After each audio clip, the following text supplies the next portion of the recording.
The Chappelle Show has been taken off of Netflix at the behest of Dave Chappelle himself. And apparently that's because he came out and said, I was earning $0.00 off of the Chappelle Show being on Netflix. And so he called them up and said, hey, let's not. And Netflix said, okay. And now they're taking it down. Yeah, because Dave Chappelle was like calling for a boycott, for people that are watching this. And obviously Netflix wants to keep Dave Chappelle very happy. Yeah. They do very good business together.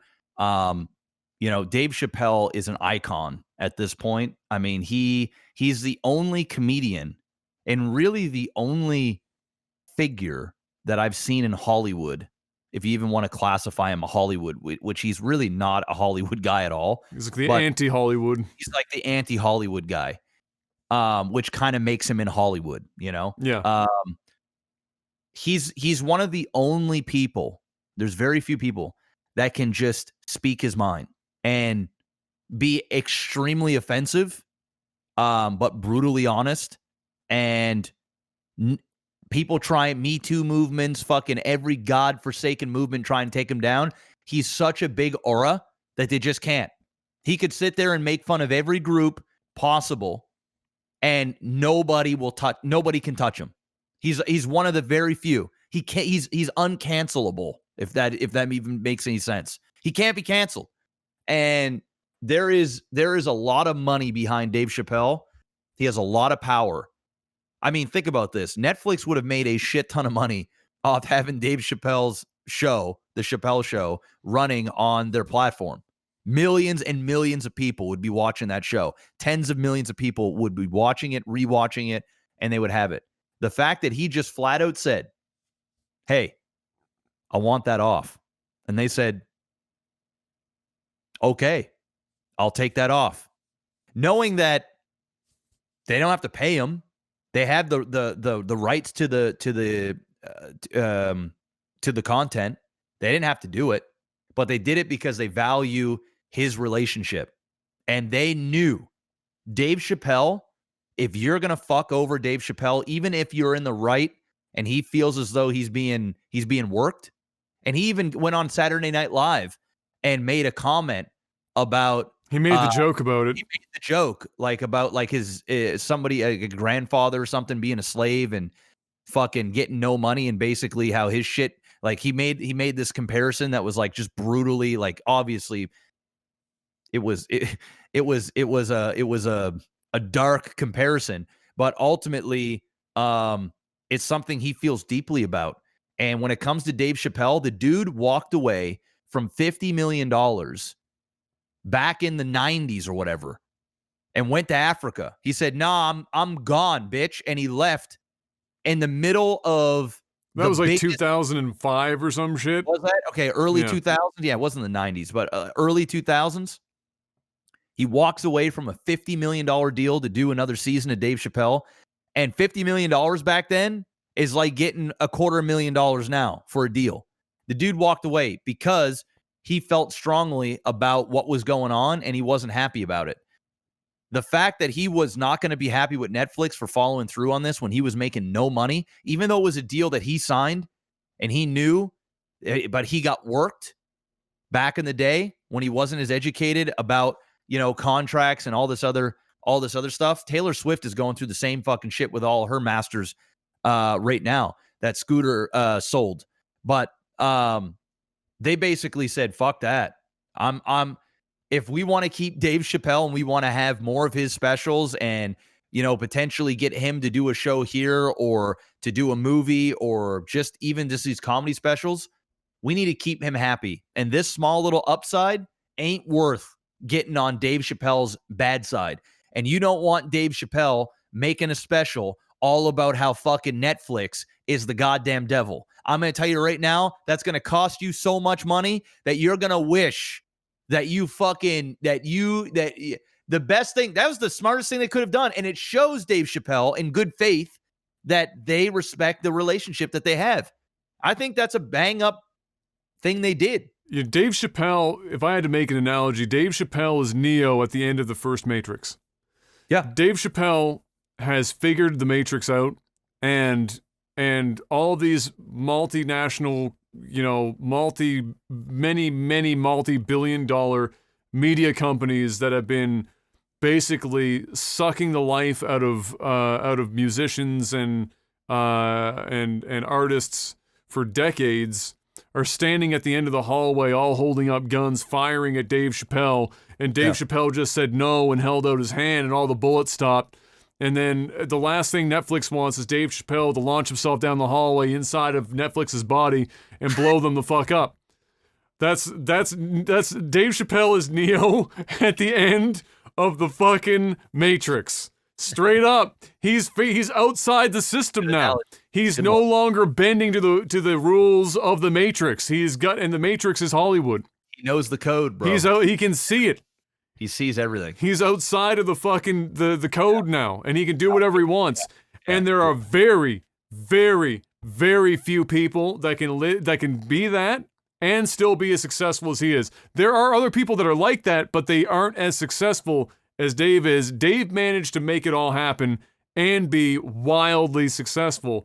I would say the trifecta of uncancelable people in 2020 is Dave Chappelle, Bill Burr, and Michael Rappaport are the three guys that can say... Bill Burr, he still gets a little... he doesn't have the... Bill Burr is like... But no, when I say that, I mean, Bill Burr, the difference is Bill Burr can say whatever the fuck he wants, and it might hurt him, but he doesn't give a fuck. So that's what I mean by successful, by Dave Chappelle being successful and outside the Matrix. Bill Burr's entire career, even if you ask Dave Chappelle, he would say Bill Burr is one of the realest motherfuckers on there. I mean, he's most famous for sitting in front of, Philadelphia for like a 14-minute straight set of literally shitting on the entire city and the entire audience because they were booing the other guys that came before him. And he just says whatever the fuck he wants. And he gets away with, and his podcast is just him saying whatever the fuck he wants. There's a couple of, people, but he is Neo. Dave is Neo. Actually Neo. He is the guy. Yeah. He is the fucking man. And when he speaks, everybody listens. And he's very philosophical, and he's a very intelligent individual as well. Yeah. And he almost doesn't even do comedy anymore. He just goes up there and speaks the truth and then puts a little bit of a humor and comedy twist on it. Like he's transcended comedy into very real political and sociological and fucking he's very good at analogies. He's very good at making comparison points and being subversive about it. Like he'll get you caught up in something that has a high level joke, and there's an underlying message there that is tied together by the story beats in the joke itself. And you couple that with the ability to have arguably one of, if not the best delivery styles in the history of comedy, and you're a powerhouse.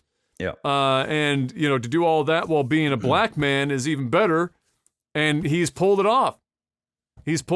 And again, he's Neo. If Bill, you know what? Just to continue that fucking analogy, if Dave Chappelle is Neo, Bill Burr is like Trinity.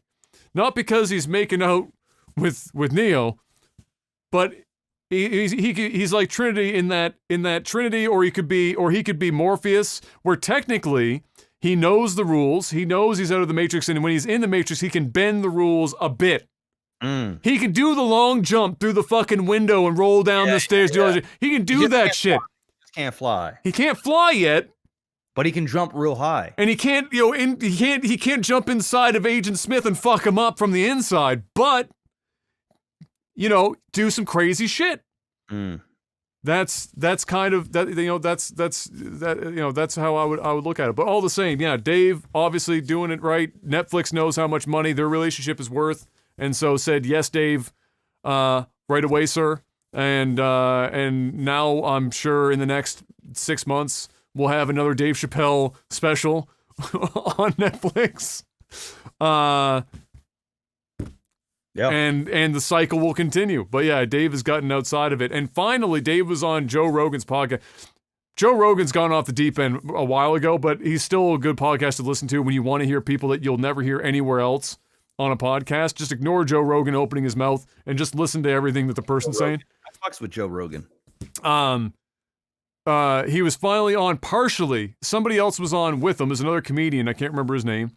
And then Dave just walked in, like in the last hour. Yeah, I think they said Dave is going to do like an actual. Yeah, he wants to. podcast. He said, "I want to do an actual full blown one in the not too distant future." So that'll be a one to watch for sure, because the beauty of Joe Rogan is whether or not you agree with whatever Joe says himself, is that his podcast is a platform that people can talk in long form openly, where you wouldn't hear that stuff kind of anywhere else.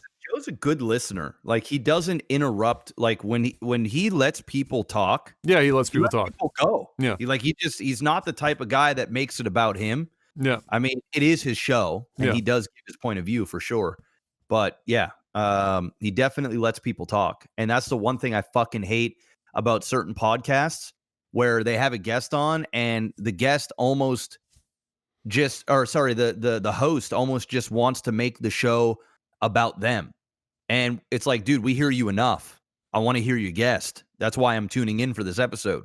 Yeah.